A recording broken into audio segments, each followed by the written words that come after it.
In today's video, I want to go over 1, 2, 3 very big pieces of adoption news involving Ethereum, as well as the latest on-chain data that you need to know as a hodler. Like always, check the timestamps down below in the video description, and let's jump in. Before we get to our 1, 2, 3 pieces of ETH news, let's quickly check back in on the market mover Bitcoin. Because like it or not, when Bitcoin moves, the altcoins tend to follow. And the one metric I want to give you an update on today is the Grayscale Bitcoin Trust, GBTC's discount or premium. Because what do we know? Grayscale is a great way for Wall Street investors to get indirect exposure to Bitcoin.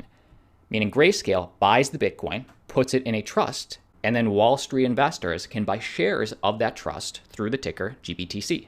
And the reason they would want to do this is because they don't want to have to handle the custody, they don't want to have to deal with the management, they just want exposure to Bitcoin, and that's where Grayscale comes in.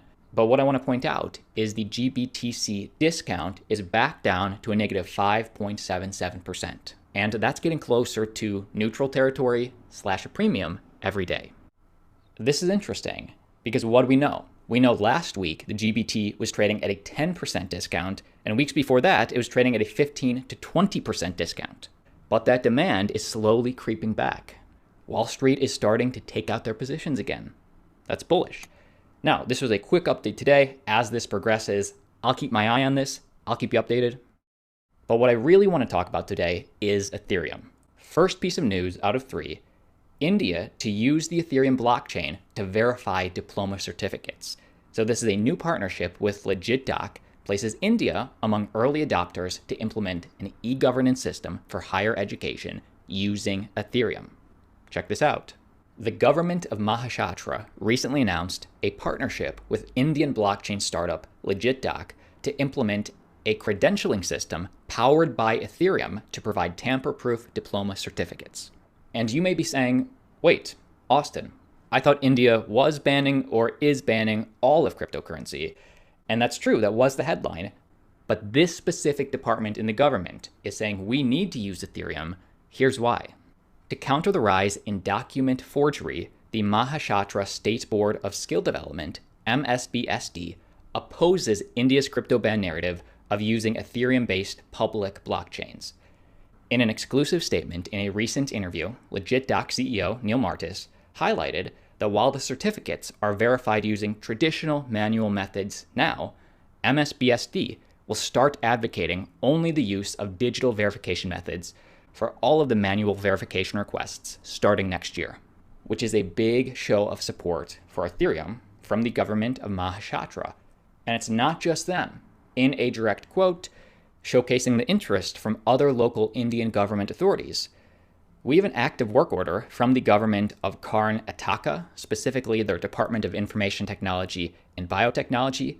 We're in talks with the government of Telangana, specifically their school education department, and also in talks with the Higher and Technical Education Department of Maharashtra to implement LegitDoc, which uses Ethereum, for their student community. I like it. Give me your thoughts down below as an ETH holder.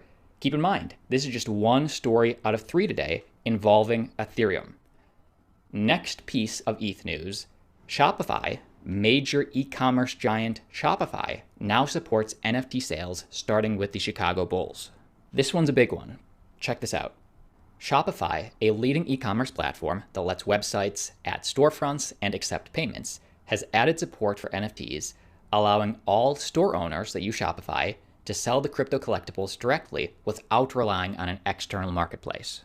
So this was announced directly on Twitter by their CEO, Harley Finkelstein, and he said that the official NFT drop from the NBA's Chicago Bulls, which was announced late last week, marks one of the first examples of the tech being used by a Shopify partner. Interesting.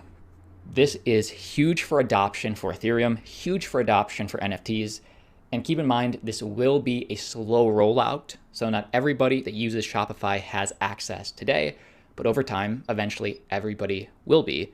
And in a direct quote from the CEO on why they decided to do this, before Shopify offered this capability, merchants would have to sell through a third-party marketplace, aka less control of the sale and customer relationship.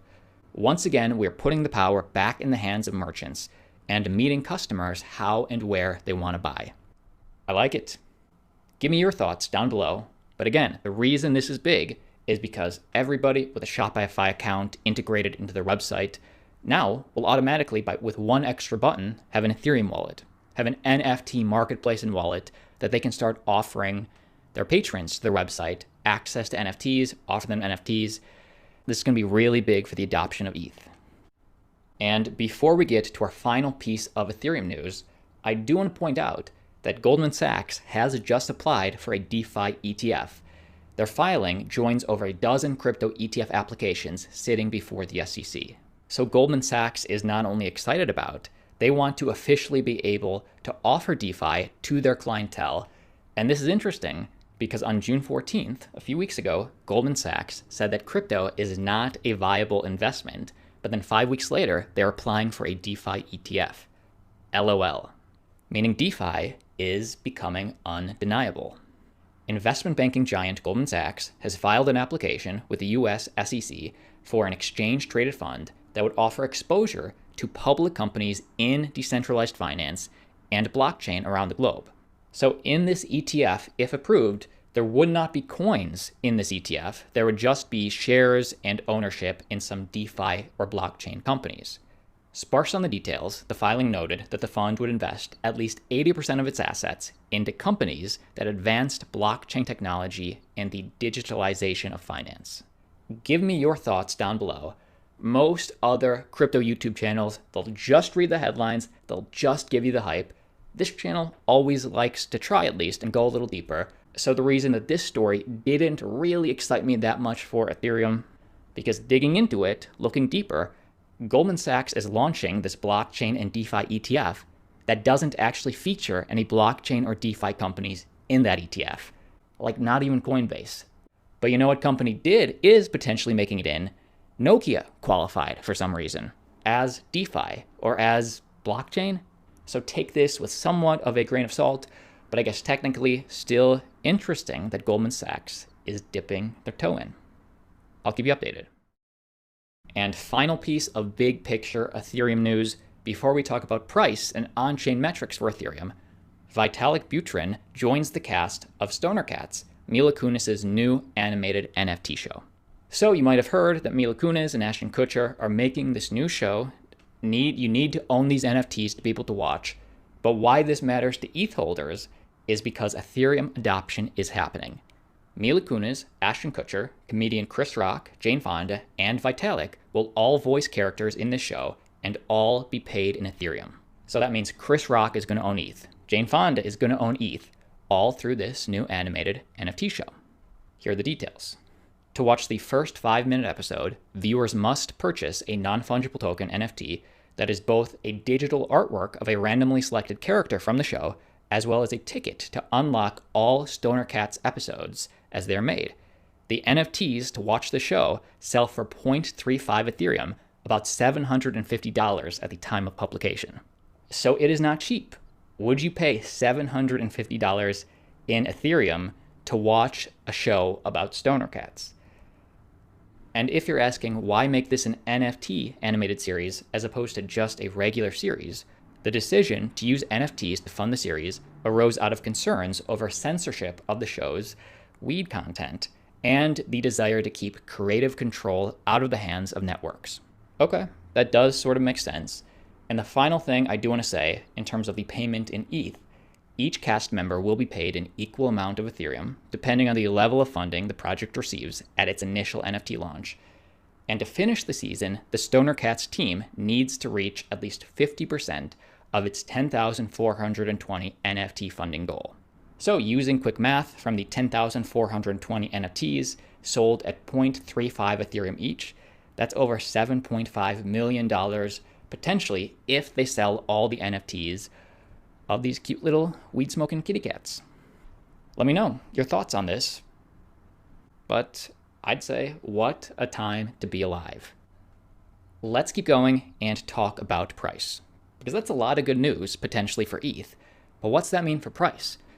And keep in mind, nobody knows the future, so we're all just speculating here. I'm not a financial advisor, but if we look at an update of balance of ETH on all exchanges, and we can see this gray line is Ethereum's price, and especially recently, as price of ETH has been going up, supply on all exchanges is drastically going down. That's massive, and the mainstream media will not report on statistics like this. But when we see such a lack of supply, this shock could potentially lead to parabolic movements. And check this out. When we break up and look at each of the individual major exchanges specifically, it's all exchanges losing a lot of ETH, having huge outflows of ETH, indicating more people hodling rather than